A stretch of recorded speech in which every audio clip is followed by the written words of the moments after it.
A conversa hoje é com o Dr. Wagner Ligabó, cardiologista, cirurgião e também vereador em Jundiaí. Dr. Ligabó, vida familiar. O senhor é casado, tem filhos, como é que é? A instituição do casamento é uma coisa muito sólida e que nos dá força para poder fazer tudo na vida, né? Eu sou casado com a Maria Eugênia, nós vamos fazer esse ano 40 anos de matrimônio. A gente casou em 1977. E nós temos 3 filhos, um advogado, uma psicóloga e um médico cardiologista, o mais novo, e que me deram 5 netinhos. Eu tenho 3 netinhas e 2 netinhos. Bom, vida profissional. O senhor se formou onde? Eu tive orgulho de me formar, trazido pelas mãos de Jaime Rodrigues, do Dr. Jaime Rodrigues, porque eu tinha passado na Santa Casa, em São Paulo, Santa Casa de Misericórdia. Daí o exame foi invalidado. O senhor é paulistano, né? Sou paulistano, nascido em São Paulo. E no final da história o exame foi invalidado, teve fraude no exame. Eu tinha passado, eram 100 vagas. Daí falei, puxa vida, que infelicidade, estava comemorado, tenho até raspado a cabeça já. E no final da história, quando teve o novo exame, eu fiquei em 105º lugar, 105. Eram só 100 e eu não entrei. E sobrou Jundiaí. E eu não vinha para Jundiaí. Eu nem sabia que tinha faculdade de Jundiaí. Eu me inscrevi por aquele negócio que você se inscreve em inúmeras faculdades. Mas a filha do Dr. Jaime Rodrigues, a Maria Helena, vivia na minha casa, que ela estudava no Sete Sapiência, que é a minha prima. E ela falava, você tem que ir lá ver, tem que ir lá ver. Um dia o seu papai vai te pegar e levar lá. Um dia eu peguei carona com o Dr. Jaime no Hospital Sorocabana, em São Paulo, ele me trouxe aqui e falou assim, ó, você vai se orgulhar de estudar em Jundiaí. Ele foi tão, assim, convincente e tão simpático que eu comecei o curso e não me arrependi. E a nossa escola hoje é uma escola tradicional, uma das melhores do país. Já fui professor da escola e me formei, entrei em 1971 e me formei em 76. Uma das primeiras turmas, né? A terceira turma da faculdade. Terceira turma. Terceira turma. Bom, a partir daí o senhor teve uma carreira profissional aí que a gente pode considerar de sucesso, e para não exagerar, porque é uma carreira brilhante. O senhor é reconhecido como um dos melhores cardiologistas do país, talvez. E também o senhor foi fundador da Sociedade Brasileira de Cardiologia, uma das regionais, né? Assim, a Sociedade Brasileira de Cardiologia tem as suas subsedes nos estados, né? Que é a Sociedade de Cardiologia dos Estados. Então, em São Paulo é a SOCESP, Sociedade de Cardiologia do Estado de São Paulo. E aqui em Jundiaí tem a regional da SOCESP, são 17 regionais e a matriz fica em São Paulo. E nós somos fundadores, fui presidente durante 10 anos, apesar que eu sou totalmente contra a reeleição. Na época eu fui porque o pessoal gostava e eu gostava muito do assunto, por isso que eu me reelegi. Mas eu deixo claro que qualquer cargo eletivo para executivo ou para legislativo, eu sou formalmente contra a reeleição. Agora, com relação à formação, um exagero seu de falar que na cardiologia a gente tem a notificação de um bom... A gente faz o nosso serviço. Eu tenho que agradecer muito a minha formação pós-faculdade, que o meu grande mestre, um grande amigo que me pegou pela mão, eu fiquei trabalhando com ele durante 6 anos, foi o Dr. Adib Jatene. Então o Dr. Adib, que a gente chamava de Turcão, o Turcão era fenomenal, como pessoa, era o melhor cirurgião, foi o maior cirurgião que eu já vi operar, assim, o melhor cirurgião que eu já vi operar. E como pessoa, como brasileiro, e ele era uma pessoa espetacular, uma visão ampla de saúde, e ele ficou muito magoado, muito chateado na época da CPMF, onde ele foi trucidado, e pela dignidade com que ele saiu do governo, quando entrou José Serra, ele pediu para o Fernando Henrique fazer a CPMF, que estava necessitando de 40 bilhões urgentemente à saúde, e o Fernando Henrique falou, se você conseguir convencer o Congresso, o dinheiro fica na saúde. Ele falou, está compromissado assim? Ele foi, conseguiu convencer o Congresso, foi aprovada a CPMF, e logo depois da aprovação, 70% da verba foi desviado pelo Malan para outras regiões que não a saúde. Então ele chegou para o Fernando Henrique e falou assim, você não cumpre a sua parte, eu me sinto totalmente desprestigiado, e pediu demissão. E foi uma grande mágoa do Dr. Adib. A CPMF, para quem não se lembra, é o antigo imposto do cheque, popularmente conhecido, porque era Contribuição provisória. sobre movimentação financeira. Exatamente. Bom, nessa vida profissional, o senhor tem aí sua atividade diária e um dia o senhor foi mordido pelo bichinho da política, foi convidado, o senhor acabou se candidatando a vereador. Foi a primeira vez, né, o ano passado? Foi. Aliás, eu não fui. A motivação para ser vereador não foi convite, não foi nada. Fui eu que procurei mesmo, porque eu achei que eu estou no São Vicente desde 1985, quando eu cheguei. E eu sempre achei que o São Vicente faltava uma interface política do São Vicente com a prefeitura, que é o seu maior cliente. O São Vicente é uma instituição particular, privada, filantrópica, sem fins lucrativos, e tem o seu grande cliente, a prefeitura, o SUS, que é o dinheiro repassado pela prefeitura, né? Então eu achei que sempre faltava a interlocução, uma voz política do hospital com o poder público, porque essa interface era um vazio, um oco. Então eu achei que o hospital deveria ter uma interface. Foi isso que me motivou a me candidatar a vereador. E deu certo. Bom, o senhor fez uma campanha assim, modesta para os padrões atuais, e onde o senhor arrumou 4.036 votos? Se existe uma coisa que vale a pena na vida, é gratidão. E normalmente a gratidão, ela é retribuída de alguma forma, né? E eu acho que as pessoas, os familiares e pacientes, os pacientes foram a grande alavanca, porque realmente eu não fiz campanha, né? Eu não fui à missa, não fui à reunião de festa junina, quermesse, batizado de cachorro. Eu não fui em nada disso. Eu fiquei no consultório e eu ficava, as redes sociais ajudou muito, né? E os pacientes foram fatores multiplicadores, eu achei. Teve também o fato de eu gostar muito de escrita e ter escrito durante muito tempo em mídia local, em jornais aqui da cidade. E também a parte da minha banda, que a gente tem uma banda médica que faz shows beneficentes, que é o Não Estamos de Plantão, que já tem 19 anos. É o senhor, o Conrado? Eu, o Conrado, o Márcio, o Dibi, que mexe com um engenheiro de marca-passo, e o Egídio Conde, que não era o único que não era médico e que faleceu de câncer de pulmão há 1 ano e meio, que deu uma esfriada na banda. Mas a gente fez grandes shows memoráveis no Politeama, sempre revertendo a verba para instituições de caridade. Inclusive teve um show especial para o São Vicente. O ano passado teve um show para o São Vicente, que foi muito bonito, né?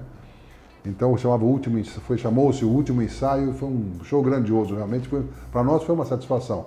A gente voltou para o Politeama depois de 10 anos. O último show tinha sido em 2006. Em 2016 a gente voltou, só os 3, porque o Egídio havia morrido, o Dib está muito doente, não pôde vir. E a gente resolveu só tocar em 3, não enxertamos a banda ficou seca em 3 e a gente conseguiu segurar a peteca e foi muito bonito. Bom, o senhor chegou à Câmara, tomou posse, certamente, acredito que o senhor faça parte da Comissão de Saúde, né? No mínimo. E o senhor tem visitado as unidades básicas de saúde aí. O que o senhor está vendo nessas visitas? Eu acho que desde que você tenha a ideia que 80% da saúde pode ser resolvida na medicina primária, ou seja, no primeiro atendimento, as noções básicas de saúde, isso envolve tudo que se relaciona na vocação da boa saúde, que aí tem a parte de alimentação, a parte de higiene, né, a parte sanitária. Mas o que eu vejo nas UBS é o seguinte, cada uma tem a sua particularidade, e a gente chega na unidade, a gente está fazendo um trabalho de campo. Esse trabalho é o seguinte, nós vamos mapear todas as UBS, né? E nós vamos fazer cada bloco de UBS, são 3 grandes blocos, a gente vai fazer, o trabalho é feito assim, uma entrevista com a gestora, e a pergunta que eu faço é sempre assim, ó, se você fosse secretária da saúde ou o secretário da saúde, o que você faria para arrumar ou melhorar a sua unidade? Essa é a pergunta que começa o questionário. E aí tem uma conversa de 1h30, que a gente fala sobre tudo, tem uma entrevista muito bem detalhada, eu e a minha equipe, e depois, aleatoriamente, num dia qualquer, a segunda parte, é feita uma pesquisa de campo com os usuários. A média, baseado no número de usuários, a gente faz de 30 a 50 entrevistas. Uma né? pesquisa por amostragem. Por amostragem, isso.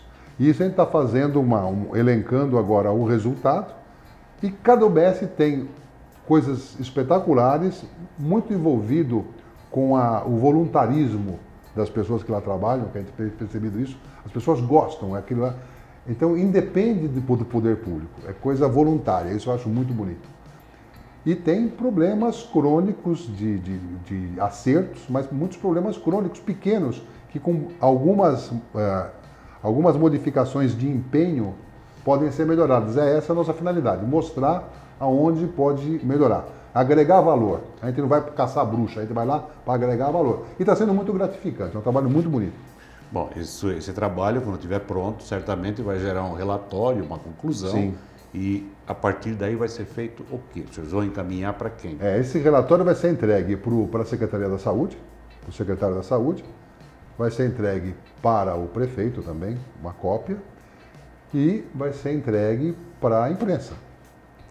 Eu acho que é um relatório que tem que ser tornar público, porque muitas vezes as reclamações que são feitas, ou os elogios que são feitos, eles não são bem mensurados.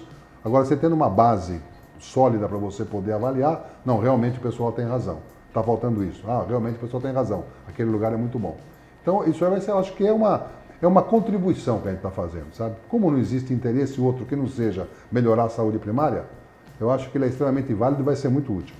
Bom, agora vamos então para a saúde secundária, terciária, universitária. Sim. São Vicente. Tem solução?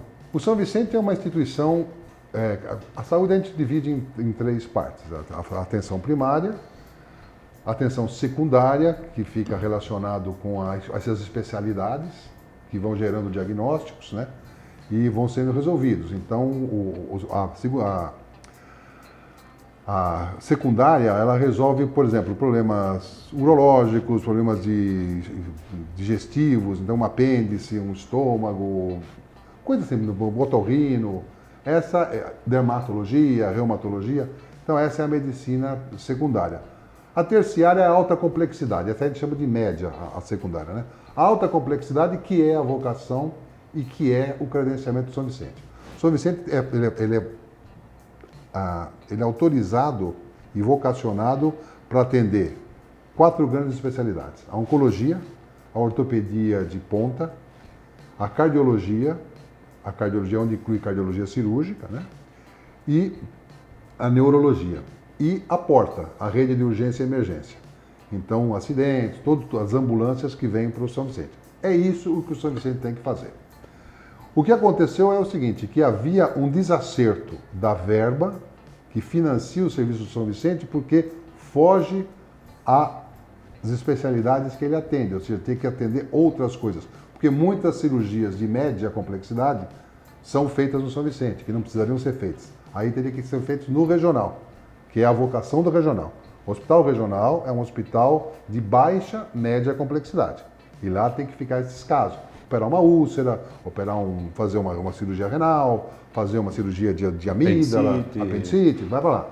O São Vicente é para essas 4 especialidades. Neurocirurgia, cirurgia cardíaca, a ortopedia de prótese, essas coisas mais alta, cirurgia de ponta da ortopedia. E a parte de oncologia, tanto a quimio e a rádio. E os grandes acidentes, as ambulâncias que vão para o São Vicente.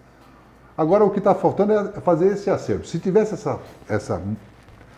o regional tivesse a sua vocação plena, desafogaria muito o São Vicente. E aí adequaria a verba. O São Vicente ele tem um déficit mensal de 3,5 milhões, né? E que agora está sendo tentando pelo gestor da crise, né? Que é o Dr. Itibagi, e pelo secretário Wagner Vilela, eles estão tentando adequar o orçamento ao que o hospital gasta. E é uma operação difícil, complicada. Agora, a dívida, o passivo do São Vicente ronda aí, beira os quase 200 milhões de reais. Então, é o que temos. Mas se você fizer um gerenciamento adequado, dá para levar. O São Vicente, ele sempre sobreviveu, talvez o próprio São Vicente que o proteja, né?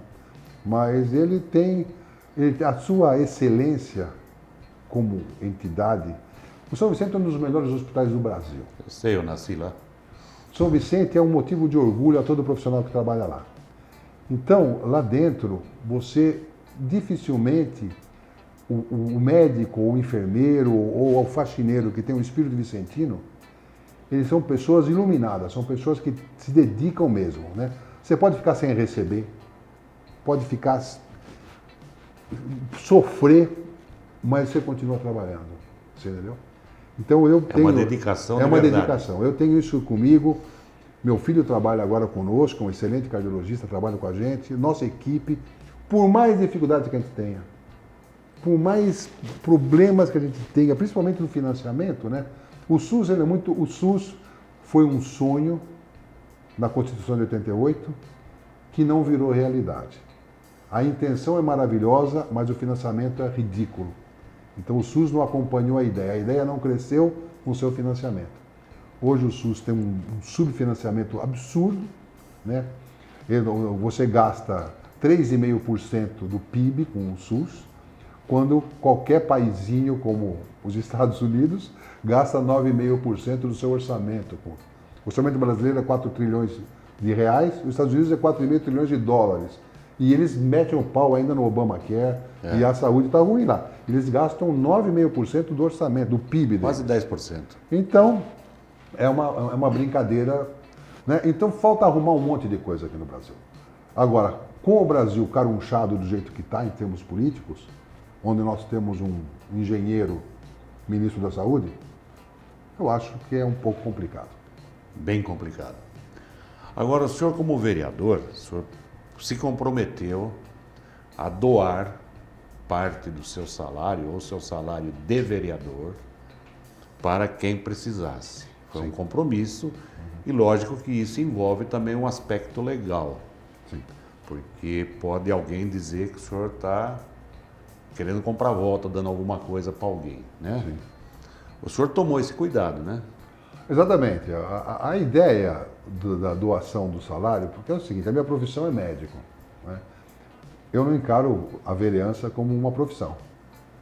Não tenho absolutamente nada contra quem receba, contra quem viva, contra pessoas que se dediquem à vereança de corpo e alma o dia inteiro. Nada, sabe? É uma coisa, uma opção individual. Então, quando eu falei isso, foi com o intuito mesmo de que eu vejo tanta gente ligando em casa, ajuda não sei o quê, então minha mulher liga, então fala, liga papai, liga a Grendag, liga a Marati, né? Então eu falei, bom, vamos fazer o seguinte, vamos usar o dinheiro de forma bem aplicada. Eu falei que ia fazer doar o dinheiro realmente todo, integral, né? O que aconteceu? Logo no começo após eleito, houve uma publicação na internet dizendo que eu poderia ser punido pela Justiça Eleitoral por conta dessa ação. Então eu tive o cuidado de me reportar ao juiz eleitoral Jefferson Torelli, pedindo se eu poderia realmente usar o dinheiro em doação, se isso infringia alguma regra eleitoral ou poderia me prejudicar como no cargo de vereador, né? E demorou um tempo, um mês, e veio a resposta do juiz Torelli e do juiz Batalini, inclusive elogiando a atitude e que não existe nenhum problema da eleição passada e nem eleição futura. Então, a partir desse momento, por isso que demorou a gente começar as ações de utilização desse dinheiro. E agora nós estamos fazendo ações diretas, as ações que objetivam atender quem precise, mas de uma forma assim, a gente não dá o dinheiro, a pessoa pede, a instituição pede. Um exemplo, assim... Por exemplo, a cidade de Vicentina ligou, precisava de 10 cadeiras de banho para os pacientes. Os idosos. Os idosos. A gente foi lá, viu, estava precisando realmente, então a gente fez a cotação, comprou e entregou as cadeiras, né? A ATEAL precisava mandar para um congresso de São Paulo todas as crianças que têm déficit auditivo para o primeiro congresso mundial que teve, que foi no Brasil, sobre novos devices, novos equipamentos para surdez. A gente patrocinou a ida, pagou o ônibus, né? Então são coisas simples assim. Agora a ideia minha é diferente. A ideia que a gente tem, a principal ideia que hoje vai ser, que a gente está praticamente já arrumou, As instituições que têm cunho filantrópico ou caritário vão mandar indicar uma pessoa para a gente financiar um curso de gestão de negócios. Então, todas as entidades pequenas, porque muitas vezes eles não sabem gerenciar o dinheiro. Eles são muito amadores, às Amadores. vezes. Então, a gente fez uma parceria com o Senac, onde nós estamos montando um curso, o Senac está montando um curso de gestor de 6 meses, e a gente vai pagar 10 bolsas de estudo para 10 pessoas indicadas, para fazer, a cada semestre a gente vai 10 pessoas. E fora isso, a gente vai fazendo as partilhas do que o pessoal precisar. Então a gente visita primeiro, olha, está precisando, que nem outro dia pediram para nós, voluntárias que fazem coxas de lã, para poder entregar para as crianças carentes lá do HU. Então, da lã, né? Então, essa é a Operação Carneirinho. A gente vai comprar um caminhão de lã e dá para as voluntárias fazerem as coisas. E agulha também, né? A agulha elas devem ter, né? Então, isso me gratifica muito, com muita atitude individual. Então, muitas vezes, eu falo que eu errei o tiro. O vereador, ele é uma pessoa que ele tem uma margem muito estreita de caminhada. E ele precisa de 18 para poder fazer alguma coisa, ou 18 não digo, mas 2/3 disso, né? 12, 13, 14, né? E isso, muitas vezes, dependendo do andar da carruagem e como você leva a coisa, a roda trava. Então, não que eu queira, mas todo mundo tem um sonho. O sonho meu era, nessa altura da vida, como o doutor Adib teve, era colaborar com a minha população do meu entorno, né? Eu não devia ser vereador, eu devia ter sido deputado. Se eu tivesse levado uma chumbada como deputado, daí eu nunca mais fazia nada. Mas eu acho que o senhor vai ser, né, deputado? Eu acho que não, mas o deputado Tenho seria certeza. melhor. Porque o deputado ele tem gerenciamento sobre verba, ele pode atingir a região, porque nem hoje me pediram, todo dia no Facebook, fala, doutor, vem aqui ver, está faltando cama na UPA aqui de Várzea Paulista. Então, eu tenho muitos pacientes no entorno, né? Então, o Jundiaí, a princípio, foi para o São Vicente. Agora, a minha ideia é abrir um pouco mais, e pensando eu com meus botões, se eu tivesse sido candidato a deputado esperado um pouco, talvez fosse até melhor. Eu poderia ter uma decepção, como a decepção que eu esperava como vereador, eu não esperava ter a votação que eu tive. Porque eu gastei R$1.000 na campanha. Tudo isso? 1.050. Tudo isso? Foi 1.050. Foi R$600 num jornal que é distribuído gratuitamente. Depois foi no jornal do querido Picoco, lá da Ponte São João. E depois na festa portuguesa da Vila Arens, com meu amigo Edu Serione, lá na Ponte São João, com o querido Picoco. Que pena. E num outro jornal que de distribuição gratuita. Quer dizer, foi R$1.050. Eu achei bacana. Uma campanha milionária. Milionária, foi. Pelo menos foi R$1.000. R$1.000. Agora, para encerrar, doutor, o que é mais fácil?